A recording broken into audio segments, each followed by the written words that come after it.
أهلا بيكم.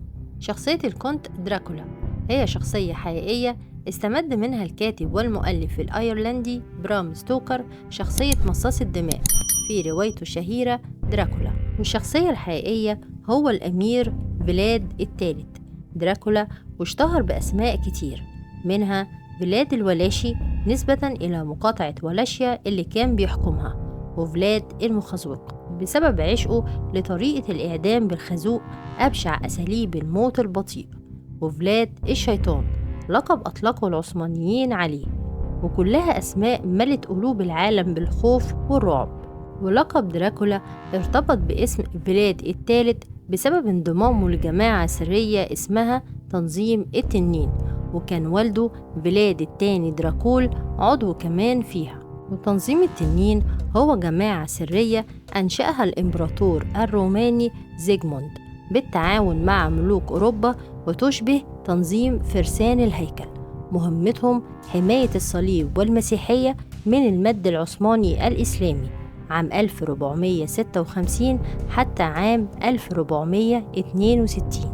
اتولد دراكولا في ترانسلفانيا إحدى مقاطعات رومانيا، وأمه كانت أميرة مولدوفا، وكان له أخ أكبر منه اسمه ميرسيا، وأخ أصغر منه اسمه رادو الوسيم. ويقال أن الكونتيسة إليزابيث باتوري أول مصاص الدماء هي حفيدة فلاد دراكولا، لأن زوجته التانية كانت من عيلة باسوري المجرية من أصول ألمانية، وحكيت قصتها في الجزء الأول من سلسلة مصاص الدماء اللي انك هتلاقوه في صندوق الوصف. كمان مش هتصدقوا لما أقول لكم إن الملك تشارلز الثالث والملكة إليزابيث الثانية من نسل دراكولا، من خلال الملكة ميري التي تنحدر مباشرة من نسل دراكولا. وفي إحدى المرات زار الملك تشارلز إقليم ترانسلفانيا وتفاخر بأنه من نسل دراكولا الشيطان. والد دراكولا اللي هو فلاد الثاني دراكول حاكم ولاشيا اضطر تحت ضغط سياسي من العثمانيين بعقد اتفاقية مع السلطان العثماني مراد الثاني. بموجب هذه الاتفاقية خضوع مقاطعة ولاشيا إلى الحكم العثماني الإسلامي والالتزام بدفع الجزية السنوية، وترك 2 من أبنائه فلاد ورادو رهائن عند السلطان العثماني لضمان عدم نقض الاتفاقية. استمر فلاد دراكولا في الأسر 6 سنين عند العثمانيين الأتراك، وتعلم اللغة التركية واليونانية واللاتينية وطرق التعامل مع الأسلحة وفنون القتال والدفاع عن النفس. وبسبب عناده وجرأته كان بيتم حبسه في زنزانة انفرادية وجلده أحيانا. أما رادو الوسيم أخوه كان مسالم ووديع، فقام السلطان العثماني مراد الثاني بالإفراج عنه ودخل الإسلام وانضم إلى البلاط الملكي العثماني. في عام 1447 اتقتل والد دراكولا على يد مجموعة من النبلاء الخونة في ترانسلفانيا، واستولوا على الحكم وانقضوا على أخو دراكولا ميرسيا الكبير واقتلعوا عينيه ودفنوه حيا. اضطر السلطان العثماني مراد الثاني إطلاق سراح بلاد دراكولا خوفا من استيلاء مملكة المجر على حكم ترانسلفانيا، وقام الأتراك العثمانيين بغزو مقاطعة ولاشيا، ووضع السلطان العثماني فلاد دراكولا على العرش حاكما للمقاطعة، وكان عمره 17 سنة. لم يستمر دراكولا في الحكم فترة طويلة، لأن نفس النبلاء الخونة اللي قتلوا والده وأخوه الكبير ميرسيا انتزعوا منه العرش عن طريق الدسائس والمؤامرات. واضطر دراكولا إنه يهرب إلى مقاطعة مولدوفا، ولم يلجأ إلى الدولة العثمانية لأن السلطان مراد الثاني مات، وتولى ابنه محمد الفاتح حكم الدولة العثمانية. وكان فلاد دراكولا بيكره محمد الفاتح من أيام وجوده في الأسر عند العثمانيين وهو صغير. استطاع فلاد دراكولا استعادة عرشه مرة أخرى بعد تكوين جيش، وانقلب على الدولة العثمانية ورفض دفع الجزية السنوية للسلطان محمد الفاتح، وبدأ في مقاومة الجيش العثماني.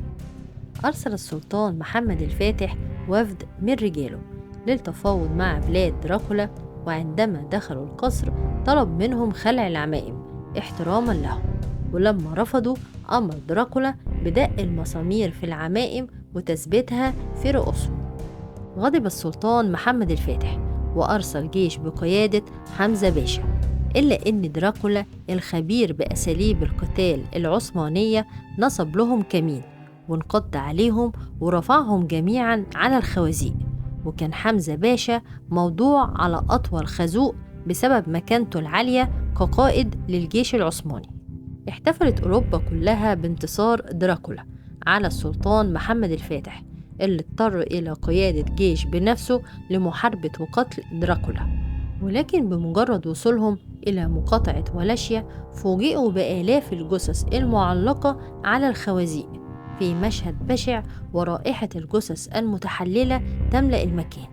ويقال أن السلطان محمد الفاتح تخلى عن فكرة الهجوم على دراكولا وعاد إلى القصر، واضطر لاستخدام أساليب المكر والمال والدسائس للإطاحة به. فقام السلطان محمد الفاتح بإرسال جيش بقيادة رادو الوسيم أخو دراكولا وانتزاع الحكم منه والجلوس على العرش. وفعلا استطاع رادو عن طريق الخونة المحيطين بفلاد دراكولا محاصرة قلعة بويناري.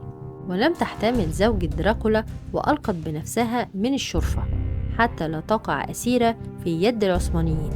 وهرب دراكولا من سرداب تحت القلعة حتى وصل إلى الجبال، ومنها ذهب لمقابلة ملك المجر ماتياس جريناس. ولكن ملك المجر قام باعتقاله. وفي السجن كان دراكولا بيتخيل الحشرات والفئران هم أعدائه من الخونة، فكان بيقوم بصلبهم وخزوقتهم وتقطيع أطرافهم باستخدام العصي الصغيرة. واستمر في السجن في المجر لمدة 12 سنة حتى مات أخوه رادو، وقام ملك المجر بالإفراج عنه وتزوج دراكولا إيلونا قريبة الملك المجرية، وعاد إلى الحكم وجلس على عرش ولاشيا. بدأ عهد الرعب والخوف بعد رجوع دراكولا إلى الحكم، وقام بالانتقام من كل شخص خانه وكل من له يد في مقتل والده وأخوه الكبير ميرسيا. فجمع جميع النبلاء وعائلاتهم وأبنائهم واستخدم الخازوق، وهو عبارة عن رمح من الخشب يدهن بالزيت، ويقوم الجلاد بإدخاله من مؤخرة الشخص ببطء حتى لا يموت بسرعة، ويخرج من رأسه أو صدره، ثم يثبت الخازوق في الأرض. وأمر دراكولا بتعليق رؤوس الأبناء على قمة الخازوق الذي يخرج من صدور أمهاتهم. وكان دراكولا يستمتع ويجلس وأمامه وعاء يمتلئ بالدماء التي تسيل من الضحايا، ويغمس الخبز بالدماء ويأكلها. كانت صورة أخوه ميرسيا لا تفارقه أبدا، ويأتيه دائما في الأحلام ويطلب منه الاستمرار في الانتقام. وغالبا كان الشيطان هو المتمثل في صورة ميرسيا يوسوس له.